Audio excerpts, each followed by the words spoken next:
በፕሮጀክተሩ እንትን ማለት በጣም አስቸጋሪ ነው። ዝቅ ብለን እዚህ ጋር እያደረግን ምናምን ትንሽ ሊረብሽ ስለሚችል እዚህ ጋር ጥቂት ነገር አሳያችሁና እሺ የምጠቀም ከሆነች ሰፋ ያሳያችሁ። የክርስቶስን አምላክነት በመጽሐፍ ቅዱስ ጥቅሶች ትናንት ስለተማማረን ያው መቼስ ሁሌም መደጋገም አንችልም ካለን አጭር ጊዜ አንፃር ማለት ነው። ስለዚህም ዛሬ የጌታችንን አምላክነት እንዳየን ሁሉ የጌታችንን ሰውነትና የማዳን ስራው ደግሞ ምን ይመስላል የሚለውን በአጭሩ አይተን የምንጨርስ ይሆናል። ጌታችን አምላክ የሆነ ብቻ አይደለም ማመን ያለብን፣ ሰውም እንደሆነ ልናምን ልንቀበል ይገባል። ጥንት ላይ የክርስቶስን ሰውነት የሚክዱ ሰዎች ተነስተው ነበር።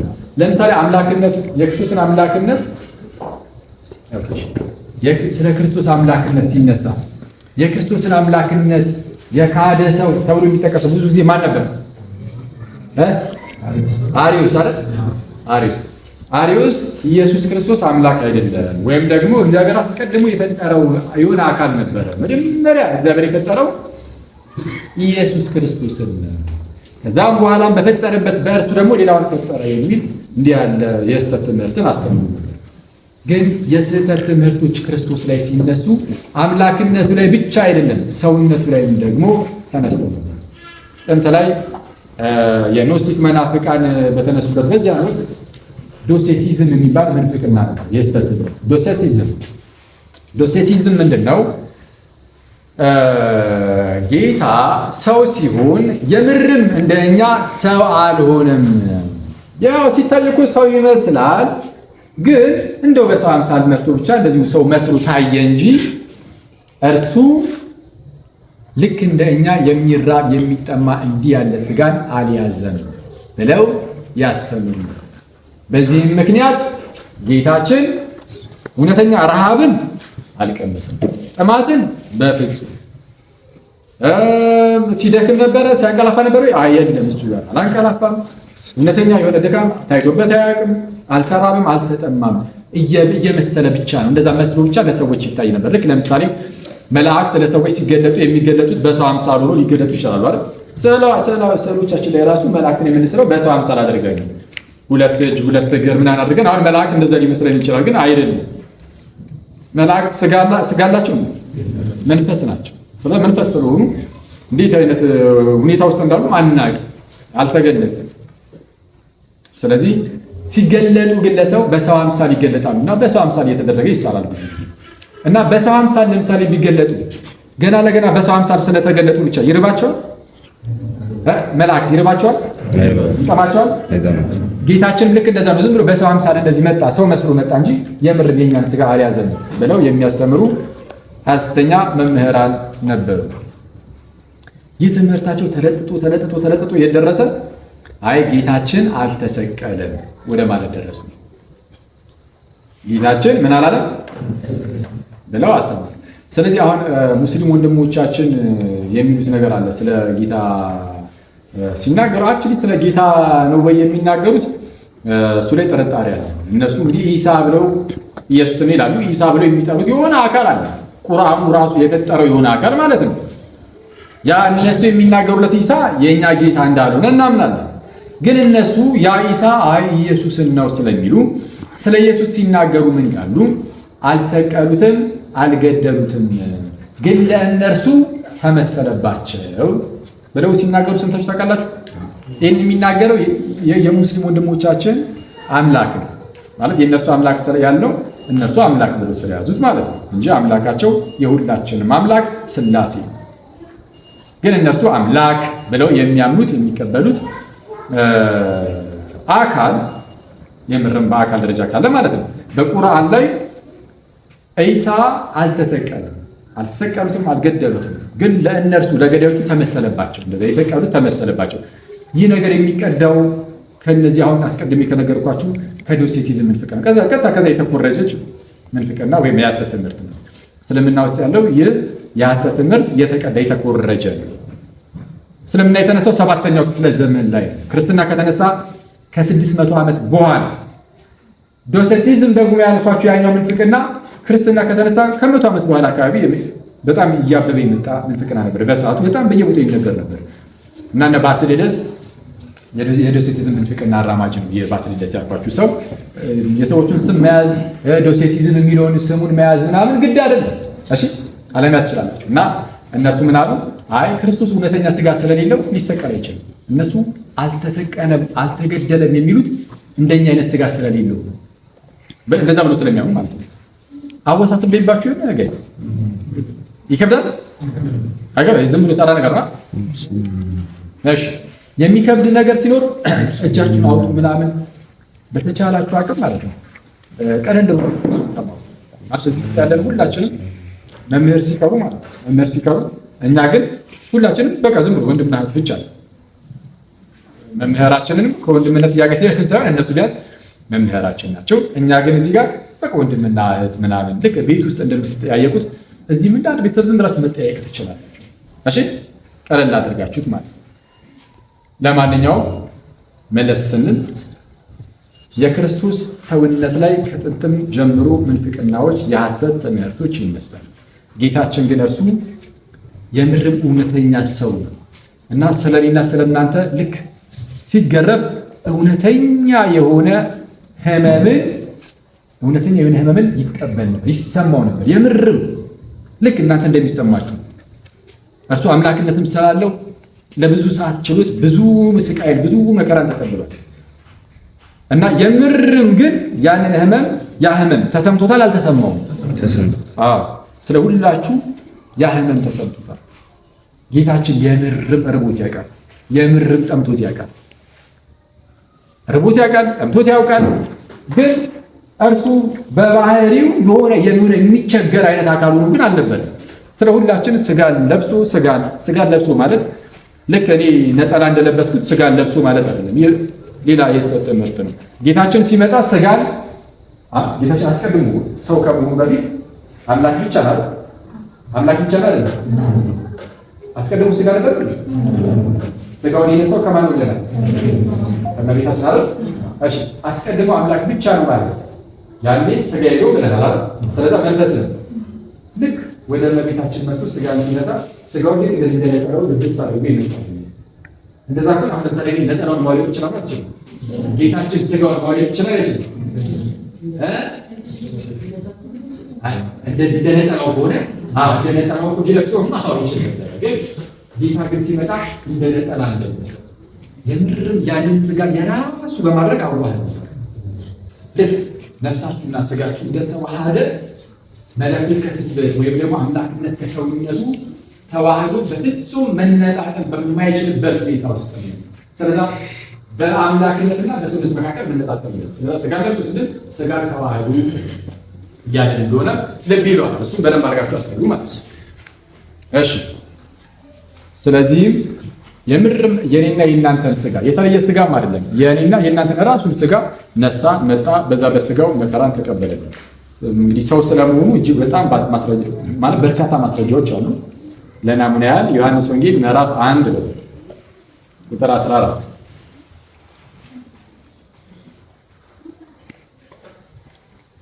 ስለ አምላክነቱ ስናወራ ዮሐንስ ወንጌል ምዕራፍ 1 ቁጥር ስንትን አንስተን ነበር? 14 ስለ አምላክነቱ ስናወራ ወንድሞች ምዕራፍ 1 ቁጥር 1 በመጀመሪያ ማን ነበር? ቃል ነበር። በመጀመሪያ ቃል ነበር። ቃልም በማን ዘንድ ነበር? በእግዚአብሔር ዘንድ ነበር። ቃልም ምን ነበር? እግዚአብሔር ነበር። ቃል ምን ነበር? እግዚአብሔር ነበር። እግዚአብሔር ነበር። ቃልም እግዚአብሔር ነበር። እሺ ቃልም እግዚአብሔር ሆነ አይደል? ቃልም እግዚአብሔር ሆነ አይሆን? አስገድም ምን አስጨመረናል? መጽሐፍ ቅዱስ ላይ የሚለው ቃል እግዚአብሔር ሆነ ሳይሆን ቃል እግዚአብሔር። ይሄ ምን አይነት ልዩነት እንደሚፈጥር ትናንት ተማምረናል አይደል? ሆነና ነበር የሚለው ቃል እንዳትረሱ ፕሊስ። እሺ ቃል እግዚአብሔር ሆነ አይደለም። እሺ ቃል ስጋ ነበረ ወይስ ሆነ? ቃል ስጋ። አሁን ልዩነቱን አዳዲስ ልጆች ምናልባት እያወዛገብናቸው ነው። በነገራችን ላይ እንግዲህ በማዕከላችን አስቀምጠናቸው እነዚህ ስንመላለስ ነው የተወሰኑ ሰዎችን እያወዛገብን እና ትናንት መምጣት ነበረባቸው አልነበረባቸው? እሺ አጠር ያለች ነገር ብቻ ልንገራቸው። ሆነ የሚለው ቃል ካለመኖር ወደ መኖር መምጣትን ያመለክታል። አያመለክትም? ለምሳሌ ሁሉ በእርሱ ሆነ ሲባል ሁሉ በእርሱ ሆነ አይደል? ስለዛ ሁሉ በእርሱ ተፈጠረ ማለት ነው። ወይም ደግሞ ካለመኖር ወደ መኖር የመጣው ሁሉም በእርሱ ነው እያለ ይሄ ግልጽ ነው አይደል? ስለዚህ ሆነ የሚለው ቃል የሚያመለክተው አስቀድሞ ያልነበረ ነገር ሲከሰት ነው። ለምሳሌ ቃል ስጋ ሆነ ሲባል ቃል አስቀድሞ ስጋ ነበር። ስለዚህ አዲስ ነገር ነው አይደል?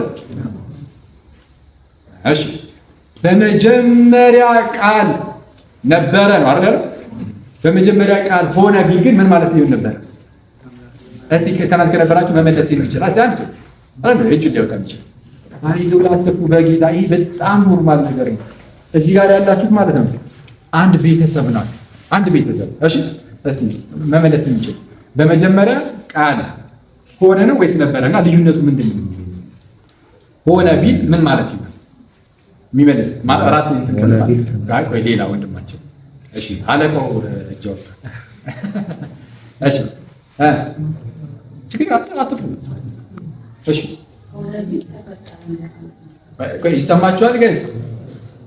አንድ ስሙ እሺ፣ ፕሊዝ ወንድሞቼ እህቶቼ ስሙ እሺ።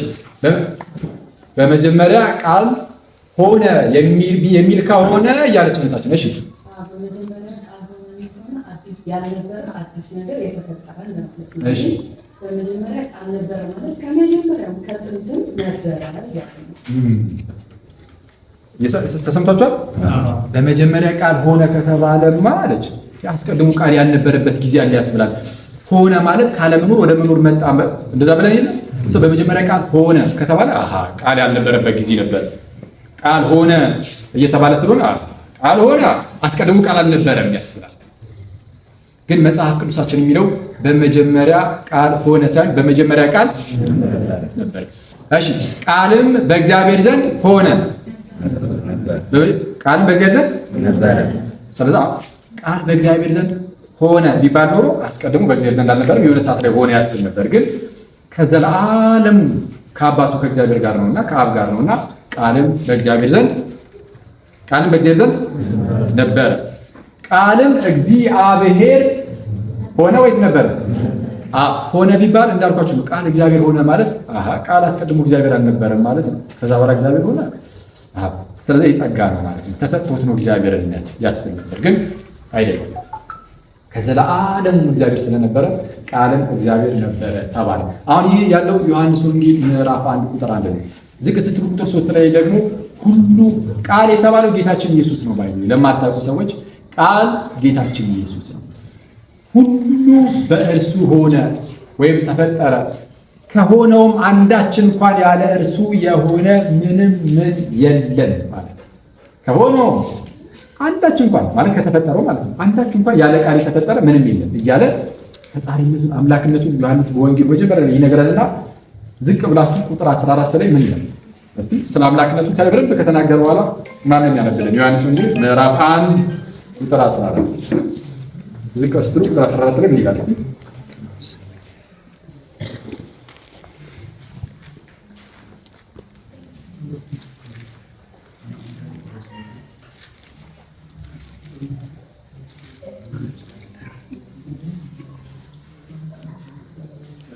እሺ ስም ያው እዚህ ጋር ሊነበብ ነው።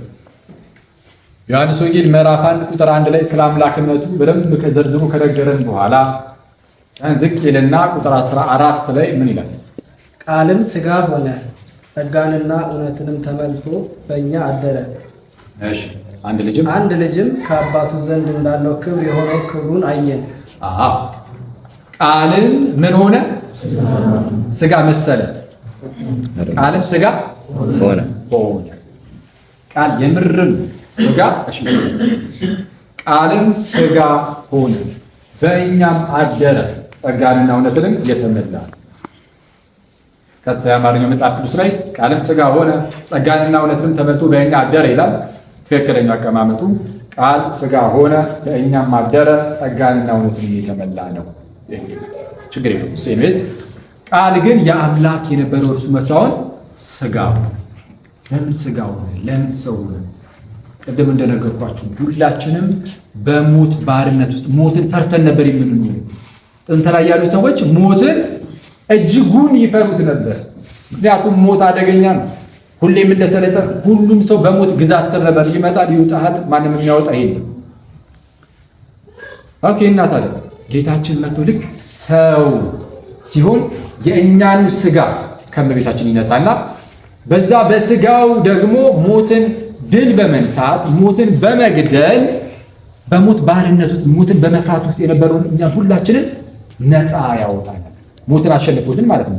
በእኛው ስጋ ስለሆነ ሞትን ያሸነፈው ይህንን ስጋ እኛ ሁላችንን ከሞት ፍራቻ ነፃ ያወጣናል። አሁን ሞትን አንፈራው። ለዛ ነው ጳውሎስ ልሄድ ከክርስቶስ ጋር ልኖር እናፍቃለሁ የሚለው። ለሞት ነው እናፍቃለሁ እያለ የሚሄደው ወደ ጌታችን ነው። እና ሞት ደግሞ እዛው ይዞ ደግሞ አያስቀረንም። ጌታችን ተመልሶ ይመጣል፣ ሁላችንም እንነሳለን። ስለዛ ሞት አሁን ላይ አያስፈራም። በሐዲስ ኪዳን ሞት አያስፈራም። እኛ አልፎ አልፎ አንዳንድ ሰዎች የምንፈራው መንፈሳዊ ሕይወታችን የተወሰነ ስላልጠቃመ እንጂ ሞት ለክርስቲያን አስፈሪ ሆኖ አይደለም፣ የማስፈራት አቅሙን አጥቷል። ስለዚህም ሲናገር ቅዱስ ጳውሎስ ዕብራውያን ምዕራፍ 2 ላይ እስቲ ዕብራውያን ምዕራፍ 2 ቁጥር 14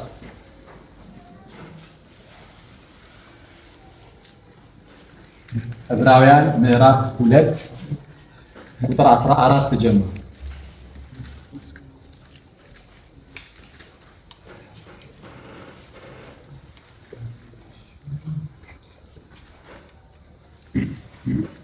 ዕብራውያን ምዕራፍ 2 ቁጥር 14 እሺ።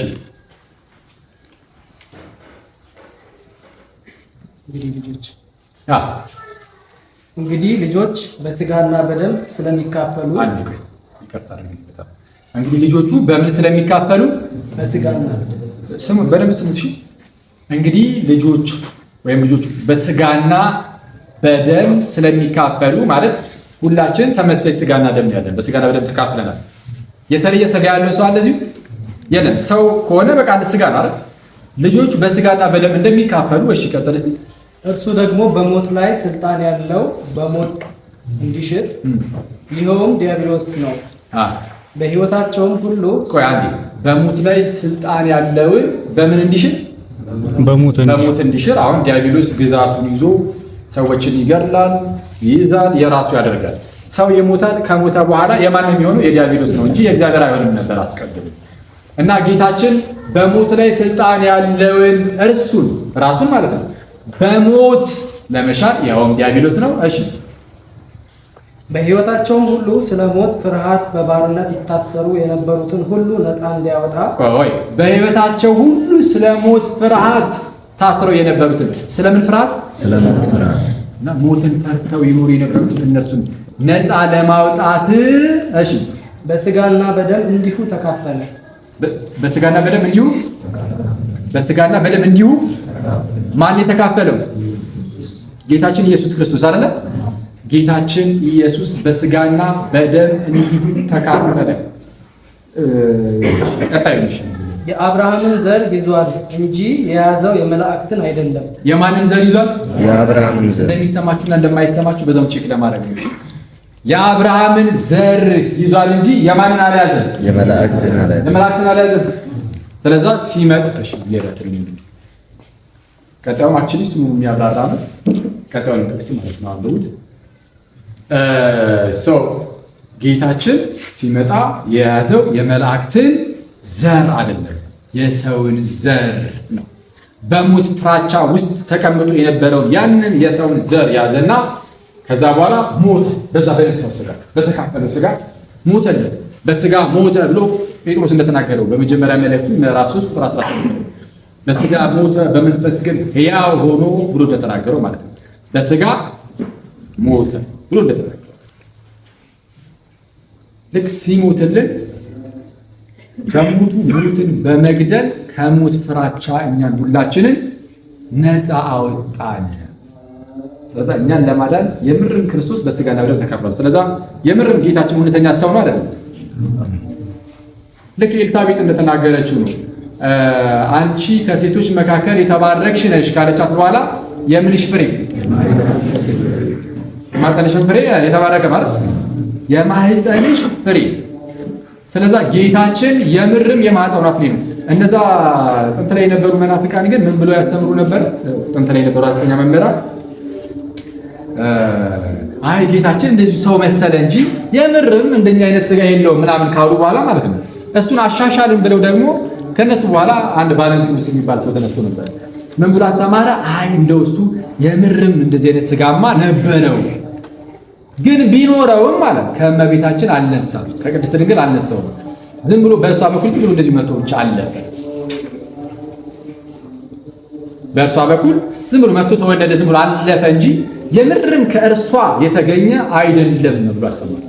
ኤልሳቤጥ ግን መንፈስ ቅዱስ ሞልቶባት የምንሽ ፍሬ ያለቻት የማህፀንሽ ፍሬ ማለት ከአንቺ ከማህፀንሽ የተገኘ ማለት ነው። የማህፀንሽ ፍሬ የተባረከ ናቸው። ስለዛ ከእርሷ የተገኘ ልክ ጳውሎስ በገላትያ መልእክቱ ምዕራፍ 4 ቁጥር 4 ላይ ምዕራፍ 4 ቁጥር 4 በዘመን ፍጻሜ እግዚአብሔር ከሴት የተወለደ ከሕግ በታች የተወለደውን ልጁን ላከ ብሎ ይናገር። ከሴት ምን ያለ ከሴት የተወለደ ልጁን አይደለ? ከሴት የተወለደ ይላል። ትክክለኛው አተረጓጎም ከሴት የተወለደ የሚለው ትክክለኛ አተረጓጎም ነው። ግን ከዚህ በተሻለ መልኩ አማርኛ ልምረጥለት ከተባለ ያው መጽሐፍ ቅዱስ ሲጻፍ አስቀድሞ በግሪክ ነው የተጻፈው። ጊኖማይ ነው የሚለው ግሪኩ። ይህም ማለት ከሴት የተገኘ ማለት ነው። በስጋ ጌታችን ከእመቤታችን ተገኝቷል። በስጋ ተገኝቷል። አልተገኘም? አልተገኘም።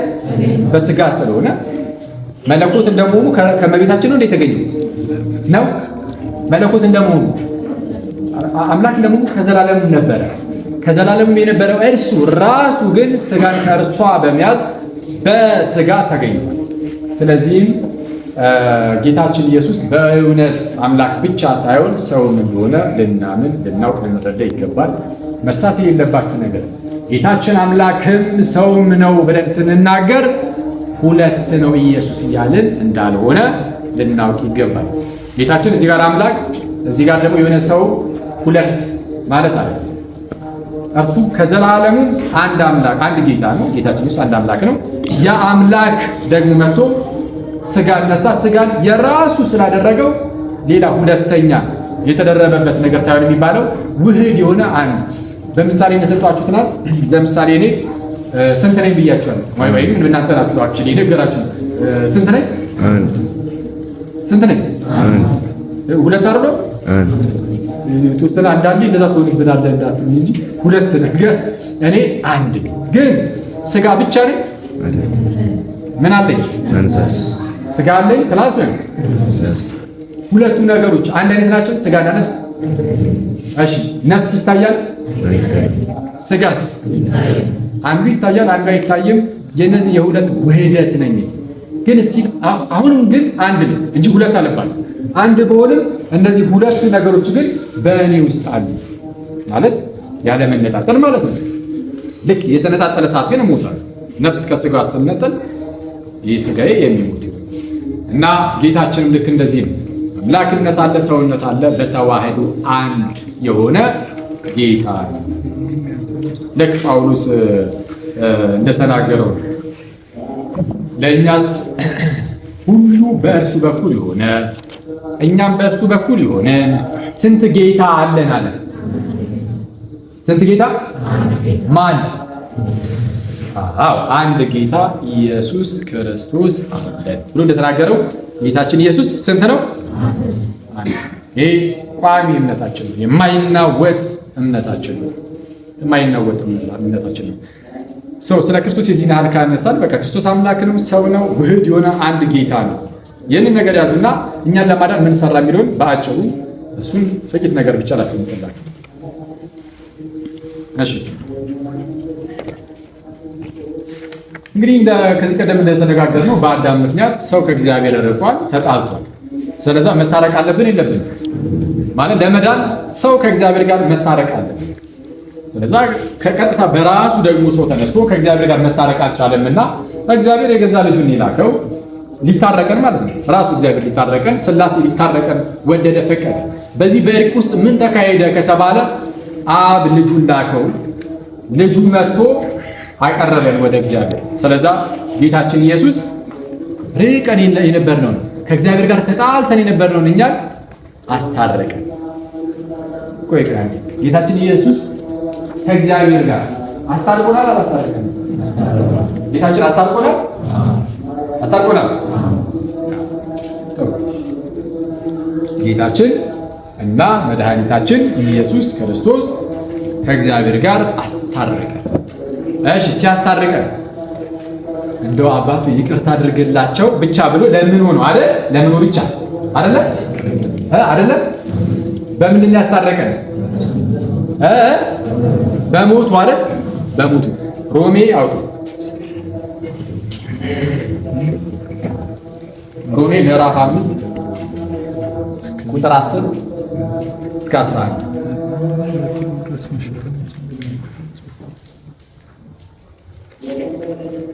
ሮሜ 5 ከቁጥር 10 እስከ 11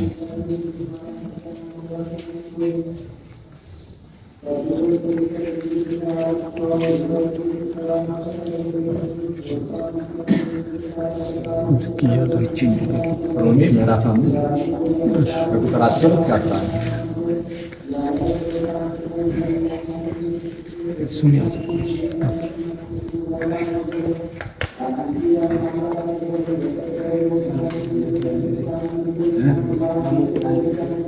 ሮሜ ምዕራፍ 5 ቁጥር ስንት ነው?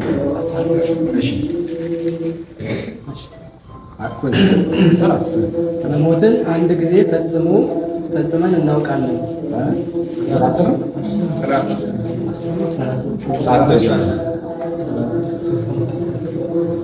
ሮሜ ነው።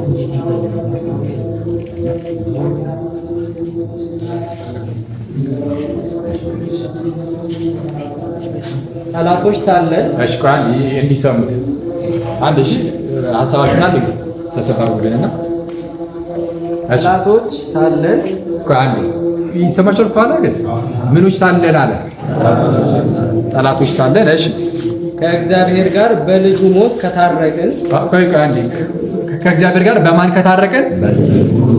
በልጁ ምን በልጁ ሞት ከታረቅን። እሺ ይልቁንም ከታረቅን በኋላ በሕይወቱ እንድናለን። ያው ከአንድ ይቅርታ አድርገን ይልቁንም ከታረቅን በኋላ በምኑ እንድናለን አለ? በሕይወቱ አይደል?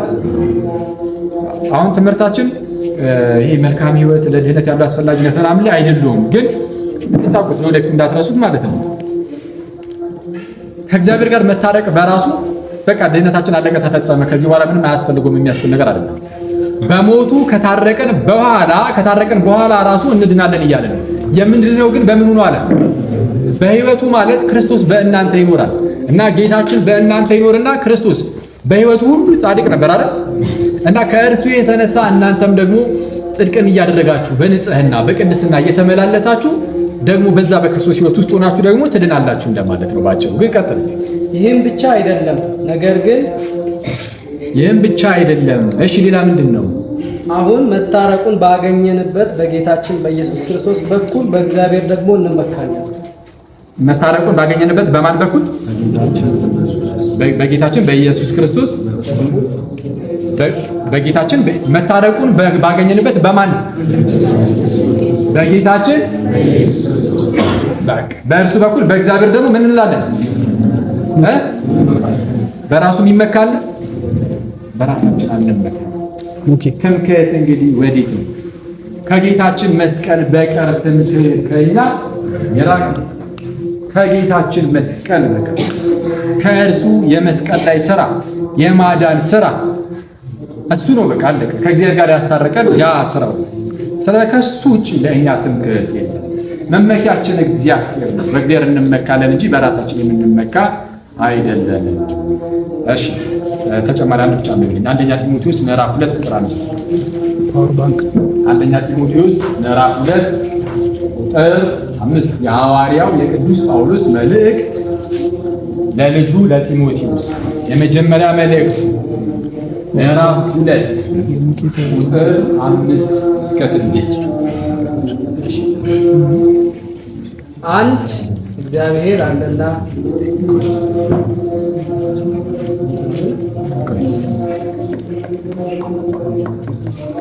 የሆነ ድምፅ ይሰማኛል፣ ትንሽ ድምፅ ይሰማኛል። ከበፊትም ጀምሮ ይሄ ባክቤንቸሮች ከኋላ የሚቀሩ ሰዎች ትንሽ ረብሻሉ እንደመጣሁት እና አሁን እየተረበሸ ነው እና ትንሽ እሺ፣ ድምፅ እንዳይሰማ ይቀርታል። በጣም ትንሽ ደቂቃ ነው። እሺ፣ አንድ እግዚአብሔር አለና እግዚአብሔርና በሰው መካከል ያለው መካከለኛው ደግሞ አንድ አለ። አንድ እግዚአብሔር አለ እና በእግዚአብሔርና በሰው መካከል ያለ ደግሞ መካከለኛ ስንት አለ? መካከለኛ ስንት አለ? እሺ፣ ማን ነው? እርሱም ሰው የሆነ ክርስቶስ ኢየሱስ ነው። እርሱም ሰው የሆነው ክርስቶስ ኢየሱስ ነው። እሺ፣ አንድ እግዚአብሔር አለ። በእግዚአብሔርና በሰው መካከል ያለው መካከለኛው ደግሞ አንድ አለ። እርሱም ሰው የሆነው ክርስቶስ ኢየሱስ ነው። መካከለኛ ማለት በእግዚአብሔርና በሰው መካከል ያለ መካከለኛ ማለት እግዚአብሔር አለ አምላክ፣ ሰው አለ እኛ። በሁለቱ መካከል ያለ መካከለኛ ማለት በአምላክ በኩልም ያለ ስለዚህ አምላክ የሆነ በሰውም በኩል ያለ ስለዚህም ሰውም የሆነ አስማሚ አስታራቂ ማለት ነው። ሚዲዬተር ማለት መካከለኛ ማለት አስታራቂ አስማሚ። ቅዱስ ዮሐንስ አፈወርቅ መምህር ይናገራል። አስታራቂው ከሁለቱም ወገን ነው ይላል። ጌታችን አምላክ እንደመሆኑ ከአብ ጋር አንድ ነው። ሰው እንደመሆኑ ራሱ ያው ጌታ ማለት ነው። ከኛ ጋር ስንት ነው? ከኛ ጋር አንድ አይደለም ጌታችን? በስጋው አንድ ነው በስጋው። ስለዚህ ሁለቱን የሚያስማማ የሚያስታርቁ ማለት አንድ መካከለኛ አለ፣ እርሱም ኢየሱስ ክርስቶስ ነው ካለ በኋላ እንዴት ነው ያስታርቀን? እስቲ ቀጥል አድርገው። ራሱንም ለሁሉ ቤዛ ሰጠ። በጊዜ ደከመኝ ዮሐንስ ራሱንም ለሁሉ ምን ሰጠ? ቤዛ ሰጠ። ይህም በገዛ ዘመኑ ምስክርነት ነው። ራሱንም ስለ ሁሉ ቤዛ ወይም ክፍያ አድርጎ ሰጠ። ራሱን ስለ ሁሉ ምን ሰጠ? ቤዛ። ስለዚህ ጌታችን ከዚህ አንጻር ብቸኛ መካከለኛ ተብሎ ይጠራል አይጠራል? ይጠራል አይደል?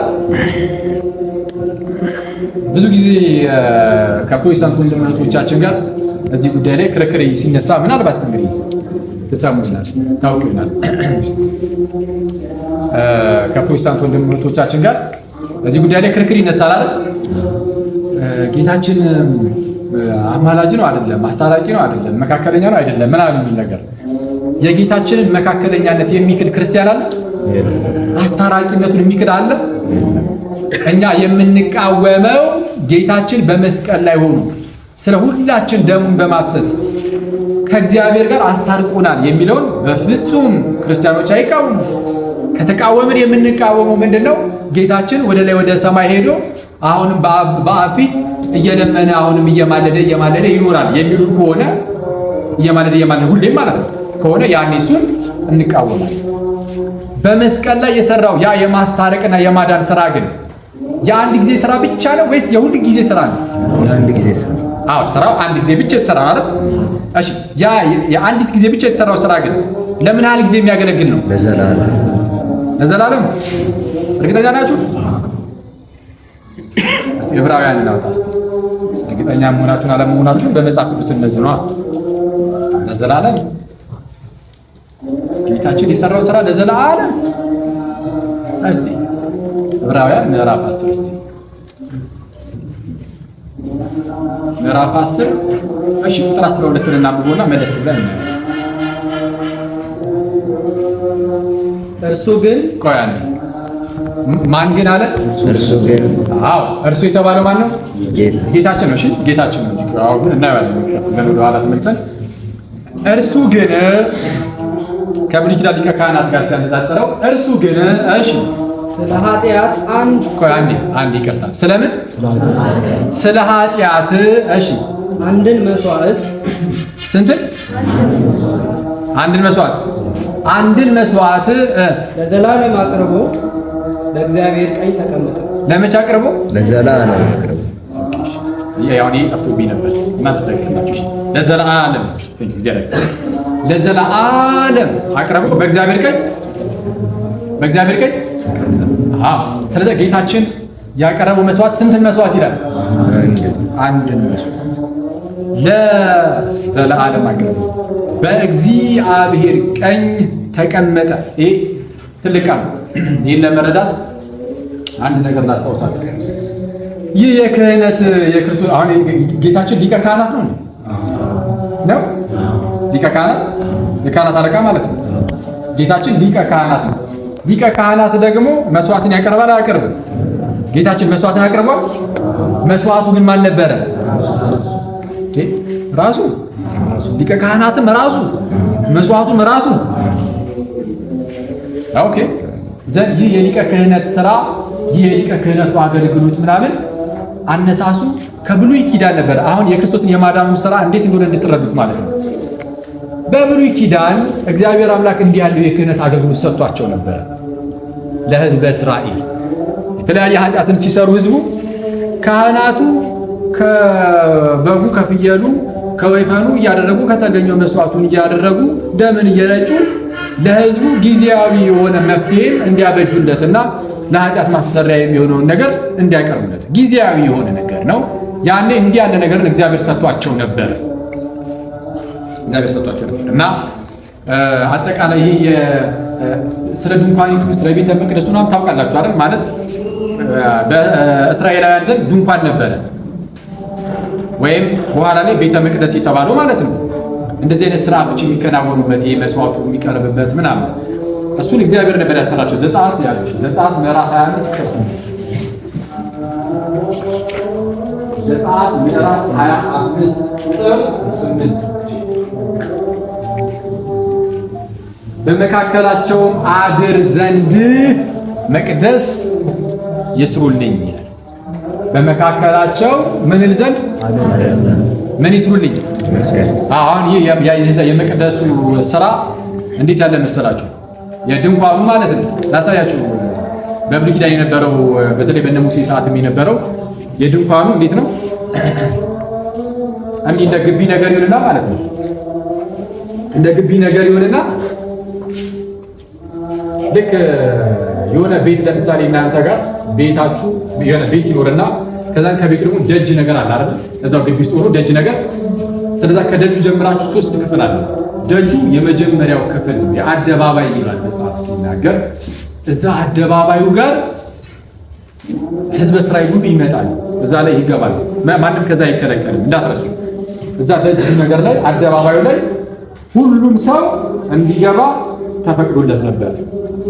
እና ይመጣል፣ መስዋዕቱን ይይዛል ምናምን። ያው የሚቃጠል መስዋዕት ይዘጋጃል። መሰዊያ አለ፣ እንደዚህ አይነት መሰዊያ ገንዳ አለ፣ እጅ የሚታጠቡበት ምናምን ራሳቸውን አድርገው ካህናቱ ተጨማሪ የሚገቡበት ክፍል አለ። ልክ ስትሄዱ ከደጁ ሲቀርቡ በመጋረጃ የተካለለ የሆነ ክፍል አለ። ቅድስት ይባላል። ቅድስት ሆሊ የሆነ ቦታ ነው። ቅድስት የሆነ ቦታ እና እዛ ውስጥ ከፍቶ መግባት የሚችለው ካህን ብቻ ነበር። ያኔ ካህናት ደግሞ ከአንድ ነገድ ነው የሚመጡት፣ ሌዋውያኖች፣ የሌዊ ነገዶች። ከሕዝበ እስራኤል 12 ነገድ አለው ራሱን ችሎ። ሌዊ ከሚባል ሰው የሚመዘዝ፣ ይሁዳ ከሚባል ሰው የሚመዘዝ፣ ብንያም ከሚባል ሰው የሚመዘዝ እና ሌሎችም ማለት ነው። በሌዊ በኩል የሚመዘዙ እነሱ ከእነርሱ ውስጥ ካህናት ይመረጡ ነበር፣ የእነ አሮን ማለት ነው። እና ወደ መጀመሪያ ወደዛ መጋረጃውን ከፍቶ ወደሚገባው ክፍል ውስጥ ሰው መግባት ይችላል። ኖርማል ሰው ማን ብቻ ነው የሚገባው? ካህናት ብቻ። እሱም ደግሞ ባለ ተረኛ ይገባል። እዛ ውስጥ የዕጣን መስዋዕት የብርሃኑ ምናምን ነገር አለ። ኢየሱስ እዛ ውስጥ ገብቶ ያንን ያደርጋል። የተለያዩ ልደቶችን ይፈጽማል። ብዙ ጊዜ ይገባበታል። እሱን ያችን ቅድስት የተባለችውን ክፍል ደግሞ አልፋችሁ ስትሄዱ ሌላ የመጨረሻ አንዲት ክፍል አለች። ያቺ ክፍል እጅግ አስደንጋጭ እጅግ አስፈሪ የሆነች ክፍል ናት። እዛች ክፍል ውስጥ ኖርማል ካህናት እንኳን መግባት አይችሉም። የሚገባው አንድ ሰው ብቻ ነው። እሱም የካህናት አለቃ የነበረው በጊዜው ሊቀ ካህናቱ ብቻ ይገባል። በጣም የምታስፈራ ክፍል ናት። እዛች ክፍል ውስጥ ታቦቱ ይቀመጣል። ታቦቱ አለ። እላዩ ላይ ታቦቱ ላይ የስርየት መክደኛ የሚባል አለ። የስርየት መክደኛ ይደረግበታል። የኪሩቤል ቅርጽ የተሳለበት። አሁን እንትን አለ እንጂ ቪዲዮ ነበር ማሳያችሁ። እና የለመለመች የአሮን በትር አለች፣ መሶበ ወርቅ አለች። እዛ ውስጥ እጅግ የሚያስፈራ ክፍል ነው። እዛ ውስጥ ከማን በቀር መግባት ማንም ሰው አይችልም። ከሊቀ ካህናቱ በቀር ማንም። በጣም የሚያስደንቀው ሊቀ ካህናቱ ራሱን ቢሆን በዓመት አንዲት ቀን ብቻ መግባት ይችላል። ከዛ ቀን ውጪ በስህተት መግባት አይቻልም። አንዲት ቀን ብቻ በዓመት በዮም ኪፑር። ዮም ኪፑር የሚሉት ቀን ነበር አይሁዳውያን፣ የስርየት ቀን ማለት ነው። በዛ በስርየት ቀን ብቻ ሊቀ ካህናት በዓመት አንዴ ወደዛች ክፍል ውስጥ ይገባል። ሲገባ ባዶ እጁን መግባት አይችልም። ግዴታ መስዋዕት የሆኑ ለኃጢአት ስርየት መስዋዕት የሆኑን የእንስሳ ደም ይዞ መግባት አለበት። ቀኑ ደርሷል ልግባ እስቲ ብሎ መጋረጃውን ከፍቶ መግባት በፍጹም አይቻልም፣ አይደፈርም። ከዚህ በጣም የሚያስፈራ ነው። ስለዚህ ሲገባ እጅግ በጣም በጥንቃቄ ለኃጢአት ስርየት ለራሱም ለኃጢአት ስርየት ለሕዝቡም ለኃጢአት ስርየት የሆነውን ደሙን ይዞ ይገባል። ምክንያቱም እዛች ክፍል ውስጥ ታቦቱ ላይ የስርየት መክደኛ አለ ብያቸው አልነበረ? እዛ የስርየት መክደኛው ላይ ደሙ ይረጫል። ለኃጢአት ስርየት የሆነው ደም ማለት ነው ይረጫል። ስለዚህ ሲገባ እንደዚህ አይነት የአገልግሎት ቦታ ስለሆነ ባዶ እጅ አይገባም። የአገልግሎት ቦታ ላይ ገብቶ ደም ይዞ ገብቶ ማለት ነው አረፍ ማለት አይቻልም፣ መቀመጥ አይቻልም። ሁልጊዜም ቢሆን እዛች ክፍል ውስጥ መቆም ይቆማል፣ አገልግሎቱን ይጨርሳል፣ ቀጥ ብሎ ይወጣል። በአይሁዳውያን ትውፊት መሰረት ደግሞ እግሩ ላይ ገመድ አስሮ ነው የሚገባው። እግሩ ላይ ገመድ አስሮ ነው የሚገባው። ለምን? ምናልባት እዛ ውስጥ ገብቶ የተወሰነ ጊዜ ቢቆይ ማለት ነው፣ መቆየት ካለበት ጊዜ በላይ ቢቆይ የሰው ወይ ተቀስፎ ነው የሚሆነው ነው አይደል ተብሎ የሚታሰበው። ተቀስፎ ሊሆን ስለሚችል እስቲ ቆይ ተቀስፎ ይሆን እንዲህ ብሎ በመጋረጃ ሄዶ አጮልቆ ማየት አይቻልም። ሊያደርጉ የሚችሉት ገመዱን እየሳቡ ከክፍሉ ውስጥ ያወጡታል። በዚህ ደረጃ ነው የሚያስፈራው ክፍሉ። ስለዚህ ክፍል ውስጥ መቀመጥ አለ ሁልጊዜ ምን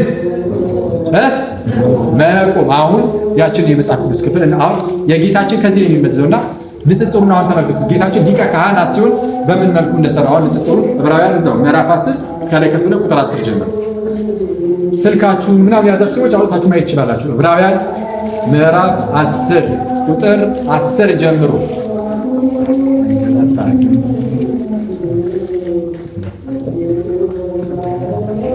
ዕብራውያን ምዕራፍ 10 ቁጥር 10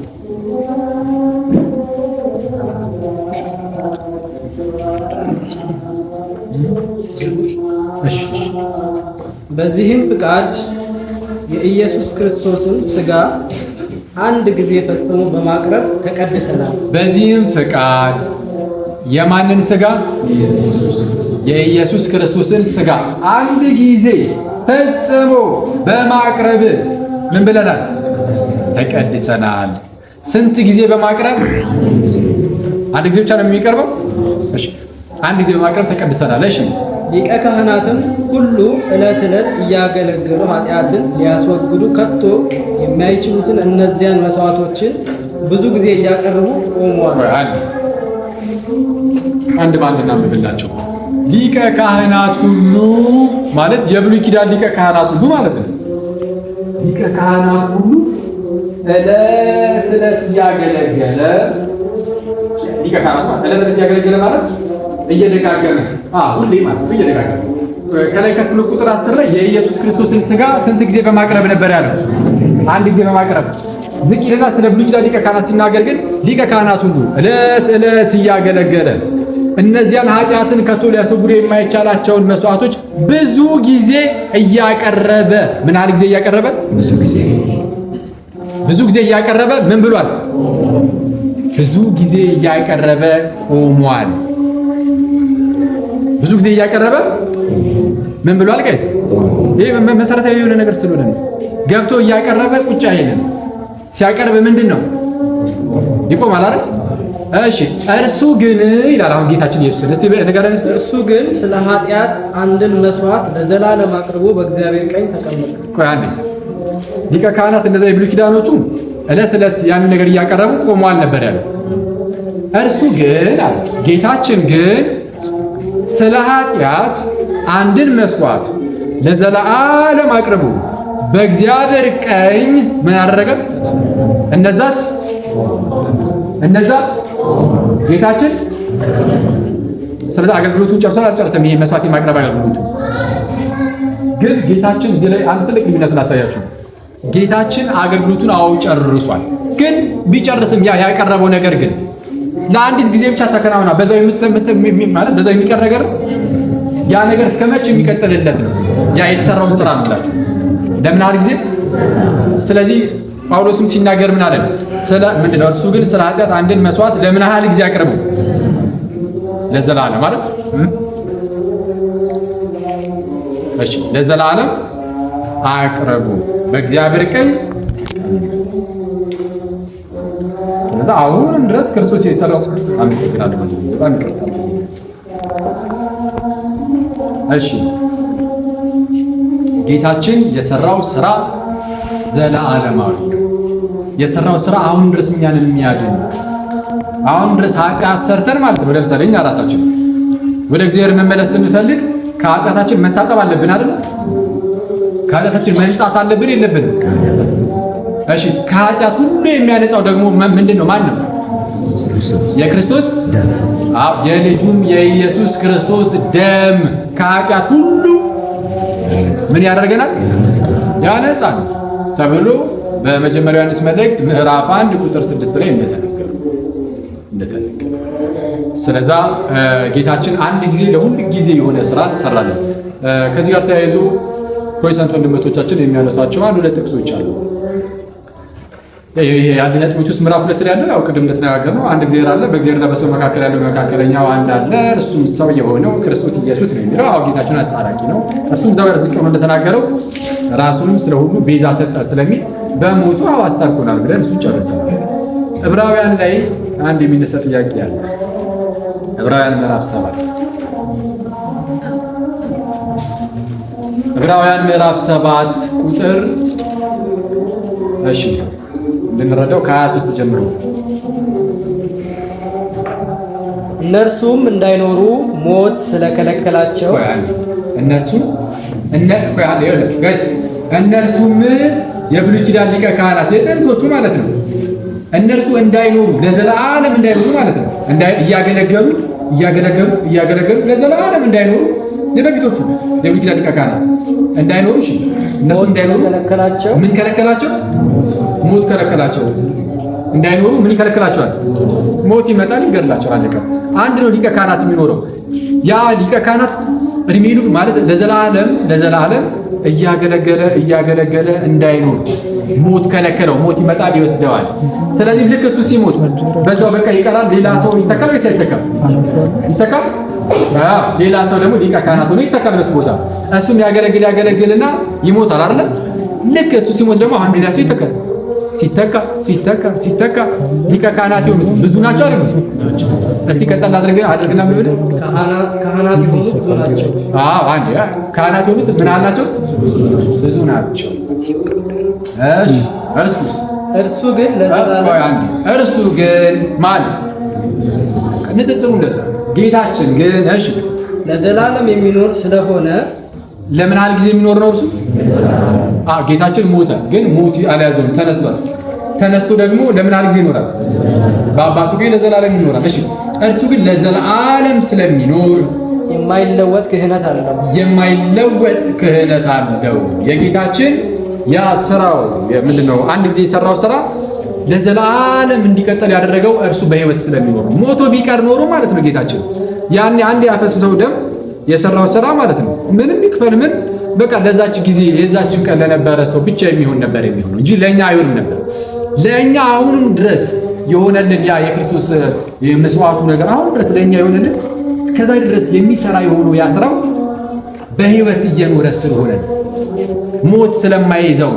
ስለዚህ የማይለወጥ ክህነት አለው ማለት እንደዚህ ነው። እሺ ከዛስ ስለነርሱም ያው ሰሙት። ጥያቄው እዚህ ጋር ነው።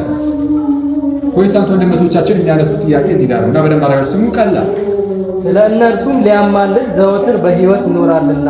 ቆያን እሺ ከዛስ በእርሱም ስለዚህ ደግሞ በእርሱ ወደ እግዚአብሔር የሚመጡትን ፈጽሞ ሊያድናቸው ይችላል።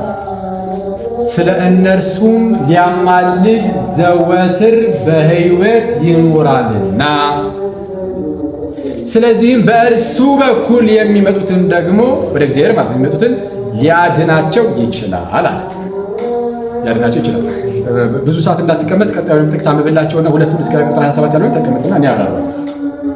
ከ26 ጀምር። አዎ ቀጣዩ 26 እና 27 ቅዱስና ያለ ተንኮል ነውርም የሌለበት ከኃጢአተኞችም የተለየ ከሰማያትም ከፍ ከፍ ያለ እንደዚህ ያለ ሊቀ ካህናት ይገባናል። እሺ እርሱም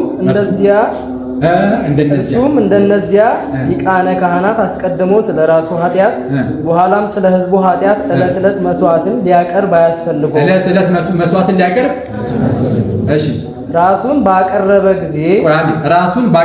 ጊዜ አይደል? እሺ ይህን አንድ ጊዜ ፈጽሞ አድርጓልና። የቱ ይህን አይደል? ይህን ያለው አስቀድሞ ዕለት ዕለት ማቅረብ አያስፈልገውም አለና ዕለት ዕለት ማቅረብ አያስፈልገውም። ለምን? ምክንያቱም ይሄ ዕለት ዕለት የሚባለውን ነገር ኦልሬዲ እሱ ፈጽሞታል። እሱ መደጋገም ሳይጠበቅበት ስራው ለዘላለም ቀጥሎ ይኖራል ማለት ነው አይደል? ይህን እርሱ አንዲት ጊዜ ፈጽሞ አድርጎታል። በቃ እሱ ያደረገው አንድ ጊዜ ነው። አንድ ጊዜ አድርጎታል፣ አይደጋገምም። ግን አንድ ጊዜ ያደረገው ነገር ዕብራውያን 10 ቁጥር 12 ላይ እንዳየነው ምናብ ይሆናል። የአንድ ጊዜ ቀረበው ነገር ዘላለማዊ። እሺ ሕጉ ድካም ያላቸው ሰዎች ሊቀ ካህናት አድርጎ ይሾማልና። ሕጉ ድካም ያላቸው እነሱ ሊቀ ካህናት አድርጎ ይሾማል። እንደዛ ድካም አለባቸው። ይመጣሉ፣ ያገለግላሉ። ከዛ በኋላ ድጋሚ አሁንም ያገለግላሉ፣ ድጋሚ ያገለግላሉ እያለ ይላል እና ዕብራውያን ማለት ነው አዩትና ኢየሱስ ክርስቶስን ሊቀ ካህናት ይለዋል። የት አለ አሁን እሱ አሉ። መስዋዕቱንስ ማን ሊያቀርበው? ዕለት ዕለት ስለ ኃጢአታችን መስዋዕትን የሚያቀርብልን ሰው አያስፈልግምን የሚል ጥያቄ አላቸው። እነርሱ አይሁዳውያን ናቸው እና ጳውሎስ ምን እያላቸው ነው? ስለ እነርሱም ዘወትር ሊማልድ በሕይወት ይኖራልና ስለ እነርሱም ዘወትር ሊያማልድ በሕይወት ይኖራልና በእርሱ ወደ እግዚአብሔር የሚመጡትን ፈጽሞ ሊያድናቸው ይችላል። ምን ማለት ነው? አይ እርሱ ሞቶ ይቀር አይደለም፣ የምርም በሕይወት እየኖረ ነው። እናንተ የምትፈልጉት አሁን የሚቀርበውን ነገር ነው አይደል? እሱ ዘወትር ያንን ያደርገዋል አለና ዘወትር ያንን ያደርገዋል ማለት ግን የምርም እያደረገው ይኖራል ማለት አይደለም። ይልቁንም አንዴ የሰራው ስራ ዘላለማዊ ነው የሚለውን ለማመልከት ብቻ ነው። እሱን ለመረዳት ቁጥር 27 ማየት ከበቂ በላይ ነው። ምን ስለሚል ቁጥር 27 ላይ እዛው ጋር ሲያብራራ እንደዚህ አይነት አስተሳሰብ እንኳን እንዳይኖረን ማለት ነው። ጳውሎስ ዝቅ ብሎ ቁጥር 27 ላይ እንዲህ ብሎ አብራራ። እርሱም አለ ጌታችንን እንደነዚያ ሊቃነ ካህናት አለ እንደ ብሉይ ኪዳን ሊቃነ ካህናት አስቀድሞ ስለ ራሱ ኃጢአት በኋላም ስለ ሕዝቡ ኃጢአት ዕለት ዕለት መስዋዕትን ማቅረብ አያስፈልገውም። ለምን? ራሱን አንድ ጊዜ ባቀረበ ጊዜ ይህንን ፈጽሞ ምን አድርጎታል?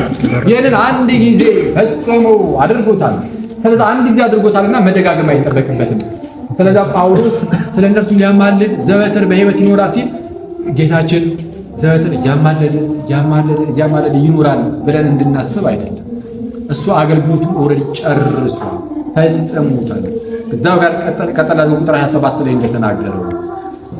ስለዚህ ይህ ክፍል የሚናገረው የጌታችንና የመድኃኒታችን የኢየሱስ ክርስቶስ ያ የመስቀል ላይ ስራው ዘላለማዊ እንደሆነ ብቻ እንጂ እርሱ ደጋግሞ እየማለደ ይኖራል ማለት ፈጽሞ አይደለም። ይህንን ልናውቅ ልንረዳ ይገባል። ይህንን ለማወቅ ዕብራውያን ምዕራፍ 1 ቁጥር 3 ዕብራውያን ምዕራፍ 1 ቁጥር 3